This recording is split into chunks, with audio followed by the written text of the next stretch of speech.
This is the story of TWA Airlines Flight 5787. On the 26th of July 1969, a Boeing 707 was flying from JFK International Airport to Atlantic City Airport in Pomona, New Jersey. This wasn't a regular flight. This was a proficiency flight. Back in the day, simulators, well, there's no other way to put this, sucked. So the best way to test your skills and to learn new procedures was to try them out for real in an actual aircraft. The cargo 707 left JFK International at 11:46 a.m., and the captain who was getting the proficiency check was in the captain's seat on the left-hand side, and the instructor pilot was on the right-hand side. Once the 707 was in the vicinity of Atlantic City Airport, the jet was handed over to Atlantic City ATC, and the pilots were getting ready to start their simulations. The first thing that they wanted to try was a full stop landing on runway 13. So the controller set the plane up on an ILS approach to runway 13. The landing was done successfully. While on the ground, the pilots asked the tower if they could backtrack down the runway and then make a 180-degree turn, and then take off. For that takeoff, the instructing pilot would be simulating an engine failure after V1. V1 is the speed after which you can no longer safely reject a takeoff. It's the speed after which you have to continue the takeoff no matter what. So the captain being trained had to carry out a 3-engine climbout and then talk to ATC and bring the plane back down to land on runway 13. Like I said before, today this would be done in a simulator, but they were limited by the technology of their time, and so this was just the best way to do it. With everyone on the same page after a briefing, the 707 lined up on runway 13. The 4 engines of the 707 roared to life, and the plane started to roll down the runway. As they surged past their V1 speed, the instructor pilot pulled back power on engine number 4 to simulate it failing on takeoff. As engine number 4 rolled back to idle, the captain in training started to follow the TWA emergency checklists as per procedure. He managed to get the plane level at 1,500 feet, and then they began to maneuver to intercept the ILS of runway 13. At this point, the instructor told the captain that he had to carry out a 3-engined ILS approach and to expect a missed approach at the decision height. The training flight was far from over. As Flight 5787 flew towards the outer marker, the pre-landing and landing checklists were completed. After that, the gear was dropped and the flaps were set to 50 degrees. The tower cleared the jet to land, and the instructing pilot said, "Okay, we'll take the option," indicating his willingness to land. The huge jet slowly lost altitude, and as soon as the jet hit the decision altitude, the captain advanced power on engines 1, 2, and 3 to commence the go-around. Sticking to the checklist, he called for flaps 25, max power, and for the gear to be retracted. The calls were acknowledged and complied with, but unknown to them, the flaps and the gears didn't move from where they were. The captain then started to climb away from the airport as part of the go-around. 16 seconds into the go-around, the crew noticed something shocking. Their hydraulic fluid levels had dropped to 0. They were now flying a plane that had a disabled engine without any hydraulics. Immediately, the captain ordered all hydraulic pumps to be turned off. At this time, ATC wanted to know if the pilots wanted to be transferred to the approach controller. The captain replied with, "Stand by, we're having a hydraulic problem here." That was the last time the controller heard from Flight 5787. As he watched the plane climb, he noticed that the right wing started to drop. The bank was slight at first, but it kept building and building. Within seconds, the plane was in a 90-degree right bank, and it impacted terrain. None of the 5 people on board survived. With the crash occurring so close to an airport, the first thing that the investigators did was talk to eyewitnesses.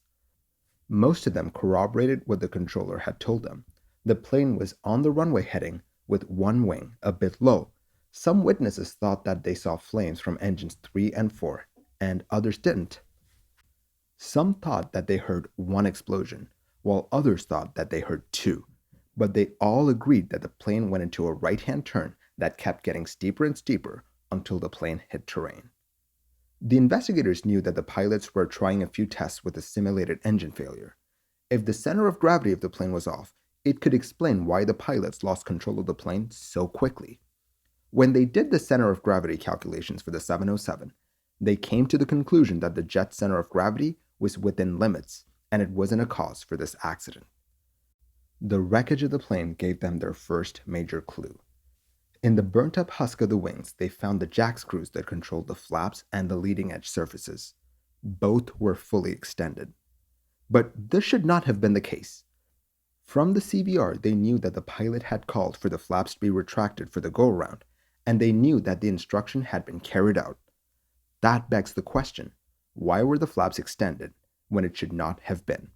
The last transmission from the pilots gave them the answer for that question: a problem with the hydraulic systems.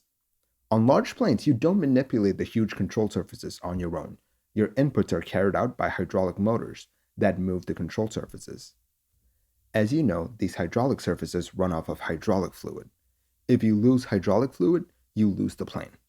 In this case, the pilots of TWA 5787 lost all their hydraulic lines for some reason, or so they thought. On the CVR, they could hear the pilots exclaim, "Oh, your hydraulic system's zeroed." With that, the investigators were on the hunt for anything that could explain the loss of hydraulic power to the aircraft.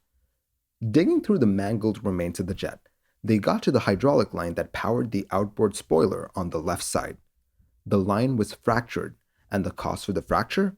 Metal fatigue. That's it, right? Case closed. Broken line causes the hydraulic fluid to drain away, leaving the pilots powerless. Well, not really. Since the hydraulic lines are so important, there are multiple lines, meaning that a failure in one line won't take out the entire system. Now, there is an interconnect valve between different lines, and if that valve were to be open, then it might explain the accident. But the investigators found that the interconnect valve was closed. Basically, at the time of the crash, the hydraulic lines were working in a closed-loop state. A failure in one should not take out the other. Looking for answers, they went back to the wreckage. The hydraulic pumps were badly burnt, but that's not what was interesting. They found burnt residue of hydraulic fluid in the pumps themselves. Moreover, when the go-around was called, the plane started accelerating, and the pilots had the plane under control.